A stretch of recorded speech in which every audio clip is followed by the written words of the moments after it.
Hi friends, இன்னைக்கு நம்ம பார்க்க போற மூவி 2020ல ரிலீஸ் ஆன ஒரு ஹாரர் த்ரில்லர் மூவி. மூவியோட ஒன்லைனர் பாத்தீங்கன்னா, ஒரு சைக்கோ ஹஸ்பண்ட் கிட்ட மாட்டி படாத பாடுபடுற நம்ம கதையோட ஹீரோயின் ஒரு கட்டத்துக்கு மேல அங்க இருந்து தப்பிச்சோம் பொழைச்சோன்ட்டு அங்க இருந்து ஓடி வந்துடுறாங்க. அவனை தாண்டி ரொம்ப தூரம் வந்ததுக்கு அப்புறம் அவங்களுக்கு நடக்கிற நிறைய அமானுஷ்யமான விஷயங்கள் அதெல்லாமே ஹேண்டில் பண்ண முடியாம அவங்க எப்படி எல்லாம் படாத பாடுபடுறாங்க, இதுல இருந்து அவங்க தப்பிச்சாங்களா, இவங்களை சுத்தி என்னதான் நடக்குது அப்படின்றத நமக்கு ரொம்பவே ட்விஸ்ட் அண்ட் டர்ன்ஸோட சொன்ன ஒரு மூவி தான் இன்விசிபிள் மேன். நம்ம சேனல்ல புதுசா இப்பதான் பாக்குறீங்க அப்படின்னா சப்ஸ்கிரைப் பண்ணிக்கோங்க. வாங்க மூவிக்குள்ள போலாம். ஸ்டார்டிங் சீன்லயே ஒரு பொண்ணை காட்டுறாங்க. இவங்க தான் நம்ம படத்தோட ஹீரோயின். அவங்க நல்லா தூங்கிட்டு இருக்கிற அவங்க ஹஸ்பண்டை எழுப்பாம பொறுமையா எழுந்துக்கிறாங்க. அப்படியே இவங்களுக்கு தேவையான பொருள் எல்லாத்தையுமே வேகமா எடுத்து வைக்கிறாங்க. இந்த வீட்டுல இருந்து அவங்க தப்பிக்கணும் அப்படின்றதுக்காக. நம்ம ஹீரோயினுடைய ஃபேஸ பார்த்தாலே நல்லா தெரியும் ஹஸ்பண்ட் கிட்ட இருந்து எவ்வளவு டார்ச்சர் அவங்க அனுபவிச்சிருப்பாங்க அப்படின்ட்டு. அப்படியே கொஞ்சம் கொஞ்சமா எல்லாத்தையும் எடுத்துட்டு அங்க இருந்து தப்பிக்கலாம்னு பாக்குறாங்க. அப்ப கரெக்டா அவங்க வீட்டுல வளர்க்குற அந்த நாய் வந்து இவங்க பின்னாடி நிக்குது. அதை பார்த்தும் அது காலர்ல இருக்கிற எலக்ட்ரிக்கல் காலரை மட்டும் சரி கழட்டி விட்டு நம்ம போயிடுவோம் அப்படின்னு சொல்லிட்டு அதுக்கு ஹெல்ப் பண்ணலாம் அப்படின்னு சொல்லிட்டு அந்த காலரை கழட்ட ட்ரை பண்றாங்க. இதுல தெரியாம அந்த நாய் போய் அந்த கார்ல இடிச்சிருது பக்கத்துல இருந்த கார்ல. அதனால அந்த கார்ல இருந்து சவுண்ட் வர ஆரம்பிக்குது. இதனால பயந்து போய் அங்க இருந்து தப்பிச்சா போதும்னு சொல்லிட்டு அங்க இருக்கிற ஒரு பயங்கரமான ஒரு செவர் எல்லாம் தாண்டி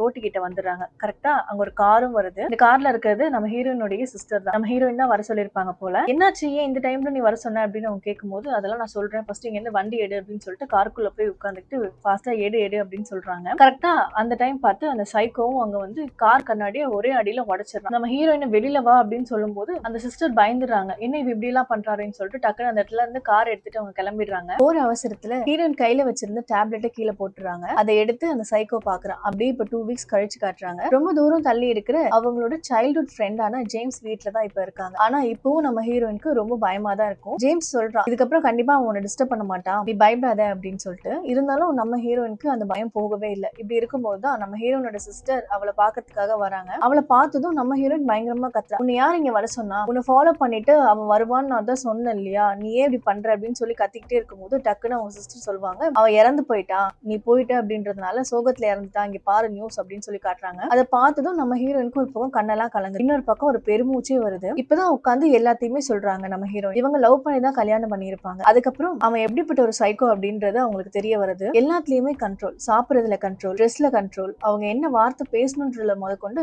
இவன் பயங்கரமா அவங்களை கண்ட்ரோல் பண்ணி வச்சிருக்கான். வெளியே போக கூடாது அப்படின்லாம் சொல்லி இவங்கள போட்டு பயங்கரமா டார்ச்சர் பண்ணிருக்கான். கிட்டத்தட்ட நம்ம ஹீரோயினை அவன் ஒரு அடிமை மாதிரி ட்ரீட் பண்ணிருக்கான். இவன் கொஞ்சம் பணக்காரன் அப்படின்றதுனால அந்த வீடியுமே பயங்கர ஹைடெக்கா கட்டி வச்சு இங்க இருந்து அவன் தப்பிச்சு போக கூடாதுன்ற மாதிரி கட்டி வச்சிருக்கான். எல்லாத்தையுமே நம்ம ஹீரோயின் சொல்றாங்க. இப்ப அவன் இறந்துட்டான் அப்படின்றத கேட்கும் போது இதுக்கப்புறம் ஆச்சும் நம்ம லைஃப் நல்லா இருக்கும் அப்படின்னு நம்ம ஹீரோயின் நினைக்கிறாங்க. வெளியே வந்து அப்படியே பெருமூச்சு விடுறாங்க. இப்ப அப்படியே உள்ள ஜேம்ஸை காட்டுறாங்க. ஜேம்ஸ்க்கு ஒரு அழகான ஒரு பொண்ணு இருக்கு. அவ ஒரு பெரிய ஸ்கூல்ல படிக்கணும் அப்படின்னு ஆசைப்படுறான். ஆனா ஜேம்ஸ் சொல்றான், நான் ஒரு போலீஸ் தான், இருந்தாலும் நம்ம எவ்வளவு கஷ்டப்படுறோம் அப்படின்றத நீ பாக்குறல்ல, வேற ஸ்கூல் பாரு அப்படின்னு சொல்லிட்டு இவங்க இப்படி பேசிட்டு இருக்கும் போதே அங்க நம்ம ஹீரோயின் வரா. இன்னைக்கு நிறைய லெட்டர்ஸ் வந்திருக்குல்ல அப்படின்னு சொல்றான். ஜேம்ஸ் பார்த்துட்டு, அட ஆமா, இங்க பாரு இதுல உனக்கு ஒரு லெட்டர் வந்திருக்கு அப்படின்னு சொல்லிட்டு ஹீரோனோட லெட்டரை ஹீரோயின் கையில கொடுக்குறான். அந்த லெட்டர்ல ஹீரோயினுடைய அந்த சைக்கோ ஹஸ்பண்ட் இறந்ததுக்கு அப்புறம் எல்லா சொத்துமே நம்ம ஹீரோயினுக்கு தான் வரணும் அப்படின்னு சொல்லிட்டு எழுதி வச்சுட்டு தான் செத்துருக்கான். அதை பார்க்கும்போது நம்ம ஹீரோயினுக்கு ஷாக்கிங்கா இருக்கு. எல்லாத்தையுமே டீட்டெயிலா நாளைக்கு பேசலாம் அப்படின்னு சொல்லிட்டு அவ சிஸ்டரை கூட்டிட்டு வக்கீல பார்க்க போறா. நம்ம சைக்கோவுடைய அண்ணா தான் அந்த வக்கீல். அவர்கிட்ட தான் இப்ப நம்ம ஹீரோயினும் அவங்க சிஸ்டரும் வந்திருப்பாங்க. லீகலா நம்ம ஹீரோயின் கிட்ட இருந்து நிறைய கையெழுத்துலாம் வாங்கிட்டு இந்த அமௌண்ட் உனக்கு மாசம் மாசம் பிரிச்சு கொடுக்கணும், அதுதான் என் வேலை அப்படின்னு சொல்றாங்க. நம்ம ஹீரோயினும் கேட்டுட்டு சரி ஓகே அப்படின்னு சைன் எல்லாம் போட்டு வீட்டுக்கு வந்துடுறாங்க. அது அவங்களுக்காகவும் செலவு பண்ணிக்கிறாங்க. அவங்கள தாண்டி இத்தனை நாள் ஜேம்ஸ் கூட நம்ம இருந்ததுனால ஜேம்ஸ் வீட்டுக்கும் ஏதாச்சும் பண்ணணும் அப்படின்னு சொல்லிட்டு அவங்க பொண்ணு ரொம்ப மாசமா இந்த ஸ்கூல்ல படிக்கணும்னு ஆசைப்பட்டிருப்பா. அந்த ஸ்கூலுக்கான ஃபீஸையுமே நம்ம ஹீரோயின் கொடுக்குறாங்க. அப்படியே ஃபேமிலியும் ரொம்ப சந்தோஷமாறாங்க. அடுத்த நாள் ஹீரோயின் கிச்சன்ல வேலை செஞ்சுட்டு இருப்பா. அப்ப அங்க ஜேம்ஸ் வந்து இந்த மாதிரி பொண்ணு நல்லா தூங்கிட்டு இருக்கா, உன்னால முடிஞ்சா கொஞ்சம் அவளை எழுப்புறியா அப்படின்னு சொல்லிட்டு கேட்பான். அதனால நம்ம ஹீரோயினும் அங்க இருந்து அப்படியே போறாங்க. இவ போன கொஞ்ச நேரத்திலேயே அங்க இருந்த கத்தி தானாவே கீழே விழுது. அப்படியே கொஞ்ச நேரத்துல அங்க பயங்கரமா ஃபயர் ஆக ஆரம்பிக்குது. உடனே ஓடி வந்து அந்த ஃபயர் அணைக்கிறாங்க. இப்ப அப்படியே நைட் ஆகுது, எல்லாரும் நல்லா தூங்கிட்டு இருக்காங்க. அப்ப நம்ம ஹீரோயினும் ஜேம்ஸோட பொண்ணும் நிம்மதியா நல்லா தூங்கிட்டு இருப்பாங்க. அவங்க பூத்திட்டு இருந்த பெட்ஷீட்டை யாரோ இழுக்கிற மாதிரி இருக்கு. டக்குன்னு ஒரு மின்னல் மாதிரி அவங்க அடிக்கவும் நம்ம ஹீரோயின் துடிச்சு பிடிச்சு எழுந்துக்கிறாங்க. சுத்தி முத்தி பாக்குறாங்க. அவங்கள யாரோ வாட்ச் பண்ணிட்டு இருக்கிற மாதிரி ஒரு ஃபீல் ஆகுது. சரி ஓகே, நம்ம தான் ஏதோ தப்பா நினைச்சிட்டு இருக்கோம் அப்படின்னு சொல்லிட்டு பார்க்கும்போது தான் தெரியுது பெட்ஷீட் கீழே கிடக்குது. இது எப்படி கீழே வந்திருக்கும் அப்படின்னு யோசிச்சுட்டு அந்த பெட்ஷீட் எடுக்கிறாங்க. எடுத்து திரும்பும் போது அங்க இருந்து சோஃபால யாரோ உட்கார்ந்துட்டு இருக்கிற மாதிரி இருக்கு. அதை பார்த்ததும் அவங்க கையில வச்சிருந்த பெட்ஷீட் அந்த சோஃபால தூக்கி போடுறாங்க. பார்த்தா அங்க யாருமே இல்ல. சரி ஓகே, நம்ம தான் கற்பனை பண்ணிக்கிறோம்னு சொல்லிட்டு அந்த பெட்ஷீட் எடுத்துட்டு வரும்போது அந்த பெட்ஷீட் ஒரு இடத்துல ஸ்டக் ஆகி நிக்குது. என்னடா அப்படின்னு திரும்பி பார்த்தா அந்த பெட்ஷீட்ல யாரோ காலை வச்சிட்டு இருக்கிற மாதிரி இருக்கு. இதை பார்த்ததும் நம்ம ஹீரோயின் பயந்து அலறாங்க. இவ கத்துன கத்துக்கு வீட்டுல இருக்கிற எல்லாருமே எழுந்திரிச்சிடுறாங்க. ஜேம்ஸும் வந்துட்டு எல்லாத்தையும் செக் பண்ணிட்டு ஒண்ணுமே இல்ல, நீ பயப்படாத அப்படின்னு சொல்லிட்டு நம்ம ஹீரோயினை காம் பண்றான். நம்ம சிசிலியாக்கும் அண்டர்ஸ்டாண்ட் ஆகுது. சரி ஓகே, நம்ம தான் ஏதோ கற்பனை பண்ணிக்கிறோம்னு நினைச்சிட்டு அப்படியே அன்னைக்கு போகுது. அடுத்த நாள் காலையில நம்ம வீட்டுல இருக்கிறதுனால தான் இந்த மாதிரி டிஸ்டர்பன்ஸ் எல்லாம் நமக்கு, நம்ம ஏதாவது இன்டர்வியூ போலாம் அப்படின்னு சொல்லிட்டு நல்லா ப்ரிப்பேர் பண்ணிட்டு ஒரு இன்டர்வியூ ஒன்று போறாங்க. பயங்கரமா சூப்பரா அட்டென்ட் பண்றாங்க.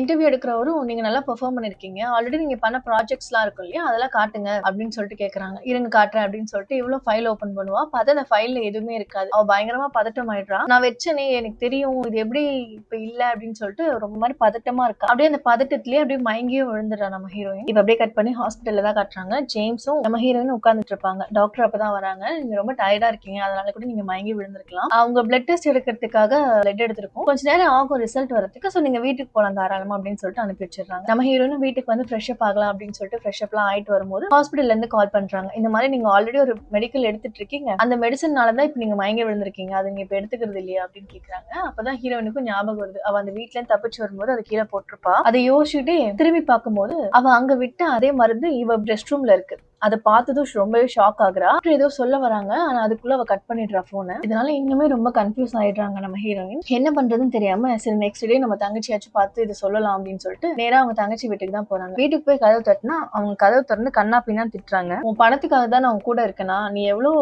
சீப்பா என்ன பேசி வச்சிருக்க அப்படின்னு சொல்லிட்டு. அதெல்லாம் கேட்கும்போது நான் எப்படி அதெல்லாம் பேசணும், நான் பேசவே இல்லையேன்னு சொல்றாங்க. உடனே அவங்க தங்கச்சியும் சொல்றாங்க, நீ மெயில் பண்ணிருக்க பாரு, இதுக்கப்புறம் நான் வந்துட்டு உங்க கூட பேசுறதா இல்ல, என் வீட்டு பக்கமும் நீ வந்துடாத அப்படின்னு சொல்றாங்க. நம்ம ஹீரோயினுக்கு இப்ப என்ன பண்றதுன்னு தெரியல. ஏன்னா அந்த மெயில் அப்படின்றது அவங்க போடவே இல்லை. அது அவங்க எவ்வளவோ சொல்லி புரிய வைக்க ட்ரை பண்றாங்க. பட் அவங்க தங்கச்சி கேட்கிற மனநிலையில இல்ல. யாரா இருந்தாலும் கோவம் வரும் இல்லையா, இப்படி ஒரு மெயில் அனுப்புனா. பட் அது ஹீரோயினுக்கே தெரியாம நடந்தது அப்படின்றதுனால அவங்களுக்கு என்ன பண்றதுன்னே தெரியல. அப்படியே மனசு ரொம்ப கஷ்டமா வீட்டுக்கு வந்து அந்த மெயில் இருக்கு அப்படின்னு சொல்லி செக் பண்ணி பாக்குறாங்க. பார்த்தா அந்த மாதிரி ஒரு மெயில் இருக்கு. அதை பார்த்ததும் பயங்கரமா ஹீரோயின் கஷ்டமா இருக்கு. நான் இப்படி ஒரு அனுப்பவே இல்லையே, இது எப்படி இது நடந்துச்சு அப்படின்னு சொல்லிட்டு அவங்க ஒரு மாதிரி கன்ஃபியூஸ்டா இருக்காங்க. அவங்களுக்கு ஒரு மாதிரி அழுகையா வருது, என்ன பண்றது அப்படின்னு அவங்களுக்கு தெரியல. ஏன்னா யாருமே அவங்க நம்பல அப்படின் போது ரொம்ப ஹோப்லெஸ்ஸா ரொம்ப ஒரு மாதிரி வெக்ஸ் ஆகி போய் அழுதுகிட்டே படுத்துட்டு இருப்பாங்க. அப்ப அங்க வந்து ஜேம்ஸோட பொண்ணு இவங்க இப்படி அழுகுறத பார்த்துட்டு மனசு கஷ்டப்படுறா. அதனால வாங்க ஆண்டி, நம்ம ஈவினிங் வேணா ஒரு பார்ட்டி அட்டன் பண்ணலாம் அப்படின்னு சொல்லிட்டு நம்ம ஹீரோயினை கூப்பிடுறா. நம்ம ஹீரோயினும் சிரிக்கிறா, நீயாச்சும் கூட இருக்கியா அப்படின்னு சொல்லிட்டு. இப்படி இவங்க 2 பேர் பேசிட்டு இருக்கும் போது ஜேம்ஸோட பொண்ணு ஏதோ ஒண்ணு வந்து தள்ளி விடுது அடிக்கிற மாதிரி. டக்குன்னு கீழே போய் விழுந்துடுறா. இந்த சவுண்ட் கேட்டு ஜேம்ஸும் வந்துடுறான். ஜேம்ஸ் கிட்ட அந்த பொண்ணு இந்த ஆன்டி அடிச்சிட்டாங்க அப்படின்னு சொல்லிட்டு மாட்டி விடுறா. ஹீரோயினும் எவ்வளவோ சொல்ல ட்ரை பண்றாது, நான் இல்லமா, நான் உன்னை அடிக்கல அப்படின்னு சொல்லிட்டு. பட் ஜேம்ஸோட பொண்ணையே அடிச்சிட்டா அப்படின்னு போது ஜேம்ஸ்க்கு ரொம்ப கோவம் வருது. உன்னை வீட்டுல தங்க வச்சேன் பாவம் அப்படின்னு சொல்லிட்டு, நீ என்ன ஏன் பொண்ணையும் அடிக்கிறியா அப்படின்னு சொல்லிட்டு, நாளைக்கு உன் தங்கச்சி வீட்டுக்கு போயிடு அப்படின்னு சொல்லிட்டு ரொம்ப கோவமா கத்திடுறான். நம்ம ஹீரோயினும் எவ்வளவோ சொல்ல ட்ரை பண்றான், அது நான் பண்ணல அப்படின்னு சொல்லிட்டு. பட் எதையுமே கேட்காம ஜேம்ஸும் அவங்க பொண்ணும் அங்க இருந்து கிளம்பிடுறாங்க. நம்ம ஹீரோயினுக்கு இப்ப என்ன பண்றதுன்னே தெரியல. அவளுக்கு அவளை யாரையும் ஃபாலோ பண்றாங்க அப்படின்றது நல்லாவே புரியுது. அதனால கிச்சனுக்கு ஓடி போய் ஒரு கத்தியை மட்டும் எடுத்துக்கிறான். அப்படியே அந்த ஃப்ளோர் ஃபுல்லா டீத்தூளை கொட்டி விடுறா. அப்புறம் ஒரு பயங்கரமா புலம்ப ஆரம்பிக்கிறான். நீ உயிரோட இருக்கும் போது என்ன போட்டு இவ்வளவு டார்ச்சர் பண்ண, செத்து போனதுக்கு அப்புறம் கூட ஏன் இப்படி போட்டு என்ன உயிரை வாங்குறேன் அப்படின்னு சொல்லிட்டு அவ சைக்கோ ஹஸ்பண்ட் கிட்ட பேசுற மாதிரி தனியா உட்காந்து பேசிட்டு இருப்பா. நம்ம ஹீரோயின் மனசுல இது கண்டிப்பா செத்து போன அவன் ஹஸ்பண்ட் தான் செய்யறானோ அப்படின்ட்டு ஒரு தாட் அவளுக்குள்ள இருக்கு. அவன் ஒருவேளை சாகலையோ அப்படின்றதும் நம்ம ஹீரோயின் மைண்ட்ல ஓடிட்டு தான் இருக்கு. அப்பதான் அவளுக்கு ஒரு தாட் வருது, நம்ம ஏன் நம்ம ஹஸ்பண்டோட போனுக்கு கால் பண்ணக்கூடாது, அவங்க உயிரோட தான் எடுப்பான்ல அப்படின்னு சொல்லிட்டு கால் பண்ணி பாக்குறா. பட் அவ எக்ஸ்பெக்டே பண்ணாத மாதிரி அத வீட்டு பரட் மேல இருந்து அந்த சவுண்ட் வருது, வைப்ரேட் ஆகுற சவுண்ட். அது கேட்டு ஒரு நிமிஷம் அவ பயந்தே போயிடுறா. உடனே எதை பத்தி யோசிக்காம சத்தம் கேட்ட இடத்துக்கு ஒரு டார்ச் லைட் எடுத்துட்டு மேல ஏறி போய் பாக்குறா. மேல ஏறி பார்த்தா அங்க ஒரு செல்போன் கிடைக்குது. அது அந்த சைக்கோடைய போன் தான். அது மட்டும் இல்லாம அன்னைக்கு இன்டர்வியூக்காக எடுத்துட்டு போன ப்ராஜெக்ட் ஒர்க் அதுவுமே இங்கதான் இருக்கு. கூடவே சேர்ந்து ஒரு கத்தியும் இருக்கு. அப்படியே கொஞ்ச நேரம் யோசிச்சுட்டே உட்கார்ந்துட்டு இருக்கா. இதுக்கு என்ன நினைச்சான்னு தெரியல, பக்கத்துல அந்த பெயிண்ட் டப்பாவை எடுத்து அப்படியே ஊத்தி விட்டுறா. பார்த்தா அங்க ஒரு உருவம். நம்ம ஹீரோயினா பயங்கரமா ஷாக் ஆயிடுறாங்க. அது ஏதோ பார்க்க சூட் மாதிரி இருக்கு. அப்படியே கீழே கிச்சன்ல வந்து பாக்குறாங்க, அந்த பெயிண்ட் எல்லாத்தையுமே யாரும் வாஷ் பண்ணிருக்காங்க. யாரா அப்படின்னு சொல்லிட்டு சுத்தி சுத்தி பாக்குறாங்க. டக்குன்னு அந்த உருவம் அட்டாக் பண்ணுது நம்ம ஹீரோயின். அவங்களும் என்னென்னமோ பண்ணி பாக்குறாங்க, அந்த உருவத்துக்கிட்ட இருந்து தப்பிக்கவே முடியல. அந்த உருவமா சொட்டி சொட்டி அடிக்குது நம்ம ஹீரோயின். கஷ்டப்பட்டு எப்படியும் அங்க தப்பிச்சு வெளில வந்து ஒரு கேபை பிடிச்சிடுறாங்க. அதுக்குள்ள ஏறி உட்காந்து எல்லா டோஸையும் நல்லா பயங்கரமா க்ளோஸ் பண்ணிட்டு சீக்கிரம் இங்க இருந்து வண்டி எடுங்க, சீக்கிரம் ஃபாஸ்ட் அப்படின்னு சொல்லிட்டு அங்க வந்து வண்டி எடுத்து தப்பிக்கிறாங்க. அப்ப தப்பிச்சு எங்க வராங்கன்னு பாத்தீங்கன்னா கரெக்டா நம்ம ஹீரோயினும் அந்த சைக்கோவும் வாழ்ந்த சைக்கோட வீட்டுக்கு தான் வராங்க. ஏன்னா நம்ம ஹீரோயினுக்கு ஃபுல் அண்ட் ஃபுல் சந்தேகம் ஃபுல்லா நம்ம சைக்கோ மேலதான், அவ இன்னும் சாகல அப்படின்றத நம்ம ஹீரோயின் ரொம்பவே முழுசா நம்புறாங்க. அப்படியே அந்த வீட்டுக்குள்ள போய் பாஸ்வேர்ட் எல்லாம் போட்டு பார்த்துட்டு உள்ள இவ ஒரு லேப் மாதிரி ஒண்ணு கட்டி வச்சிருக்கான். அதுக்குள்ள போய் பாக்குறா. அங்க கேமராவே இல்ல. பட் இவ கை வச்சா அது அந்த டிவில தெரியுது. அதை பார்த்துட்டு நம்ம ஹீரோயின் ரொம்பவே ஷாக்கா நிக்கிறாங்க. அப்பதான் அவங்க ஒரு சூட் மாதிரி ஒண்ணு பாக்குறா. அதை டச் பண்ணும்போது பார்த்தா அது ஒரு இன்விசிபிள் சூட். அது பிளாக் கலர்ல இப்ப மாறுது. அதுல எல்லா இடத்துலயுமே பயங்கரமா கேமரா எல்லாம் வச்சு அது பார்க்கவே பயங்கரமா இருக்கு. இதை போட்டுட்டு தான் வந்து நம்ம ஹீரோயினை அவன் அட்டாக் பண்ணியிருக்கான். இது இப்ப இங்க அவளுக்கு ரொம்பவே நல்லா தெளிவா தெரியுது. டக்குன்னு அந்த சூட் எல்லாத்தையும் கழட்டிட்டு இருக்கும் போதே உள்ள யாரோ வர மாதிரி சவுண்ட் கேக்குது. கண்டிப்பா அவனாதான் இருக்கும் அப்படின்னு சொல்லிட்டு அந்த சூட் எல்லாம் கழட்டிட்டு பக்கத்துல இருந்த ஒரு கபோர்ட் கிட்ட போய் நிக்கிறான். அங்க கரெக்டா அந்த உருவம் நம்ம ஹீரோயினை ஃபாலோ பண்ணிட்டு அப்படியே வந்திருக்கும் போல. ஹீரோயின் அப்படியே அங்கேயே வச்சு போட்டு பொழக்குது. நம்ம ஹீரோயின் துடிச்சு புடிச்சு அங்கிருந்து தப்பிச்சு கஷ்டப்பட்டு வெளில கேப் காரன் தான் வெயிட் பண்ணிட்டு இருக்கான் இல்லையா, அவன் கார்லயே ஏறிட்டு குடுகுடுன்னு கார் எடுக்க சொல்லிட்டு வந்துடுறாங்க. போற வழியிலேயே ஹீரோயினுடைய சிஸ்டருக்கு கால் பண்ணி இந்த மாதிரி ஒரு பப்ளிக் பிளேஸ்ல வந்து உங்ககிட்ட கொஞ்சம் பேசணும், ரொம்ப இம்பார்ட்டன்ட் அப்படின்னு சொல்லிட்டு அவங்களும் கூப்பிடுறாங்க. அவங்களும் சரி ஓகே அப்படின்னு சொல்லிட்டு ஒரு ஹோட்டலுக்கு வராங்க. நம்ம ஹீரோயினும் கரெக்டா வர வந்ததும் அவங்க சிஸ்டர் திட்டுறாங்க. இப்ப என்ன உனக்கு கதை சொல்லணும், இப்ப என்ன நீ சொல்ல போற, நீ சொல்ற எல்லா பைத்தியக்காரத்தனத்தையும் நான் கேட்டேனே அப்படின்னு சொல்லிட்டு கத்த ஆரம்பிக்கிறாங்க. அப்ப நம்ம ஹீரோயின் சொல்றாங்க, நான் உன்னை ரொம்பவே லவ் பண்றேன், உனக்கு அது புரியுதா இல்லையான்னு கூட எனக்கு தெரியல, நான் இப்ப எப்படிப்பட்ட ஒரு பிரச்சனையில மாட்டிட்டு இருக்கேன்னு எனக்கு சொல்லவே முடியல,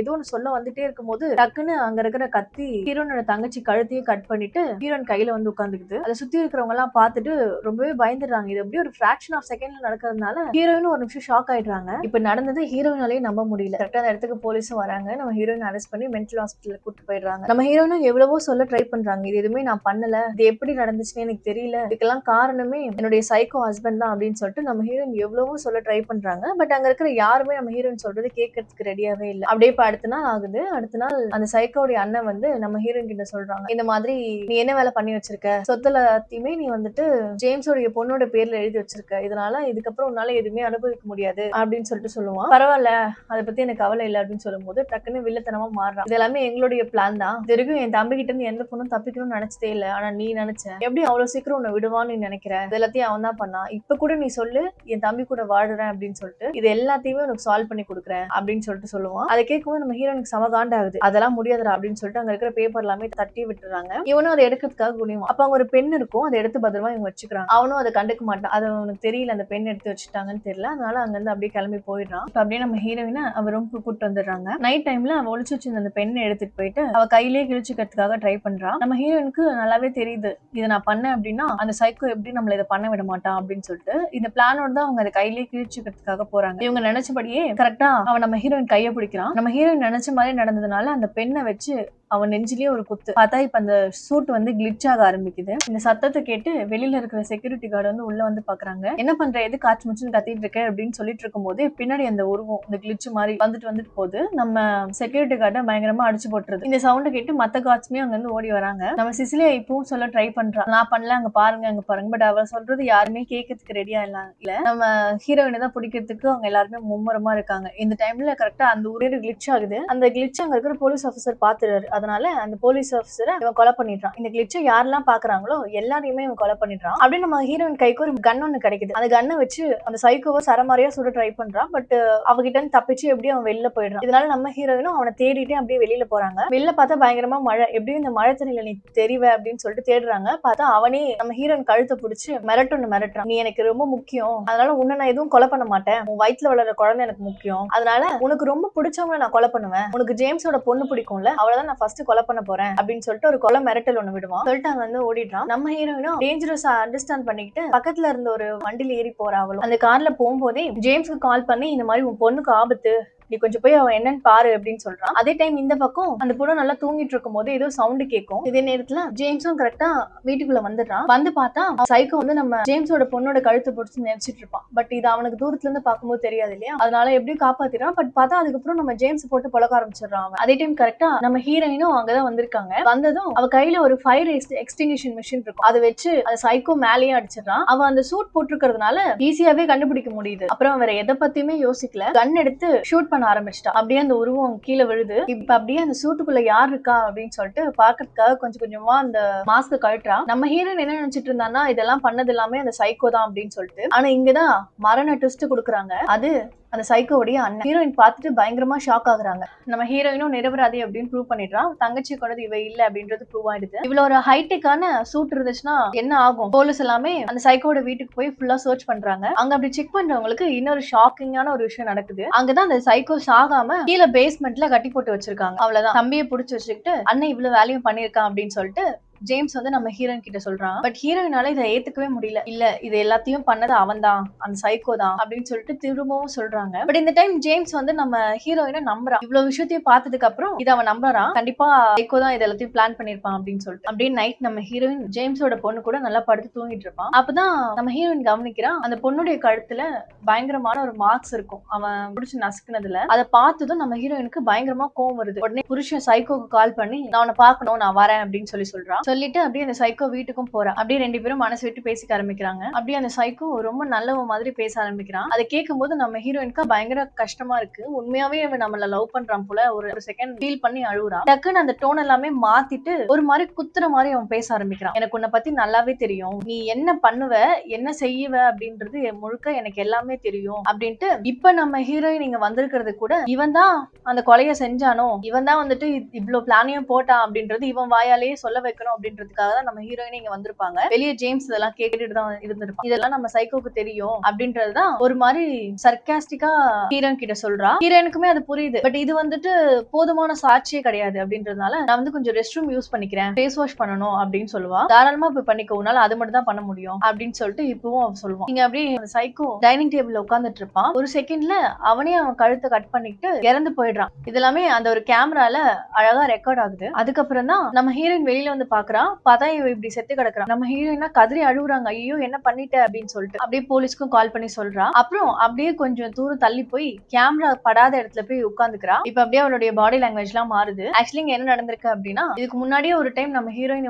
வீட்டுக்கு வந்திருப்பான். அப்ப கூட அந்த சூட்டை கழட்டி ஒரு ரூம்ல எடுத்துட்டு போயிருப்பா. அப்ப என்ன பண்ணிருக்கானா அதை எடுத்து ஒளிச்சு வச்சிருக்கா. அதுதான் இப்ப எடுத்து போட்டுட்டு நம்ம ஹீரோவை கொலை பண்ணிட்டு எதுவுமே நடக்காத மாதிரி இப்ப ஒரு ஆக்டிங்க கொடுத்துட்டு உட்காந்துட்டு இருக்கா. இந்த பக்கம் சத்தங்கிட்ட ஜேம்ஸ் உடனே உள்ள போய் பார்க்கலாம் அப்படின்னு சொல்லிட்டு உள்ள ஓடுறான். அதே நேரத்துல நம்ம ஹீரோயினும் அந்த சூட் எல்லாத்தையும் எடுத்துக்கிட்டு அவங்களும் வெளில வராங்க. ஜேம்ஸ் புரிஞ்சுக்கிறான் அந்த பேக பார்த்ததும் நீதான் இந்த கொலையை பண்ணிட்ட அப்படின்ட்டு. பட் அவன் டக்குன்னு நம்ம ஹீரோயினுக்காக மாத்தி பேசுறான். இல்ல ஒரு சைக்கோ மனநிலை பாதிக்கப்பட்டதுனால அவனே கத்தியால கட் பண்ணிக்கிட்டு செத்துட்டான் அப்படின்னு சொல்லி அப்படியே ஒரு பெருமூச்சோட இப்பதான் நம்ம ஹீரோயின் ரொம்ப நிம்மதியா இருக்கா. இப்பதான் அந்த இயற்கை காத்தையே அவ சுவாசிக்கிறா. அப்படியே இந்த படத்தை இங்க முடிக்கிறாங்க. இந்த மாதிரி நிறைய இன்ட்ரெஸ்டிங்கான வீடியோஸ்க்கு நம்ம வாய்ஸ் ஆஃப் ஃபிலிம் சேனலை சப்ஸ்கிரைப் பண்ணிக்கோங்க.